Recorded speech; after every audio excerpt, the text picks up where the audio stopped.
কাজলা দিদি, যতীন্দ্রমোহন বাগচি। বাঁশ বাগানের মাথার ওপর চাঁদ উঠেছে ওই, মাগো আমার শোলক বলা কাজলা দিদি কই।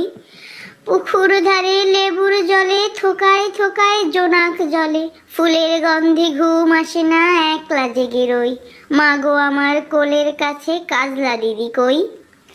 সেদিন হতে কেন মার দিদিরে না ডাকো, দিদির কথা আঁচল দিয়ে মুখটি কেন ঢাকো।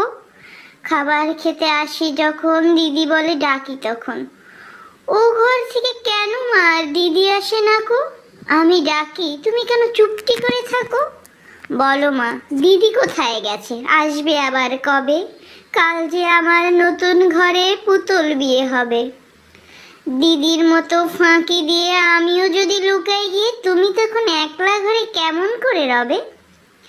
আমিও নাই দিদিও নাই, কেমন মজা হবে। ভুঁই চাপাতে ভরে গেছে শিউলি গাছের তল, মারাস নেমা পুকুর থেকে আনবি যখন জল। ডালিম গাছের ফাঁকে ফাঁকে বুলবুলিটা লুকিয়ে থাকে, উড়িয়ে তুমি দিও না মা ছিঁড়তে গিয়ে ফল। দিদি যখন শুনবে এসে বলবি কি মা বল। বাঁশ বাগানের মাথার উপর চাঁদ উঠেছে ওই, এমন সময় মাগো আমার কাজলা দিদি কই। লেবুর তলে পুকুর পাড়ে ঝিঁঝি ঢাকে ঝোপে ঝাড়ে, ফুলের গন্ধে ঘুম আসে না তাই তো জেগে রই। রাত্রি হলো মাগো আমার কাজলা দিদি কই।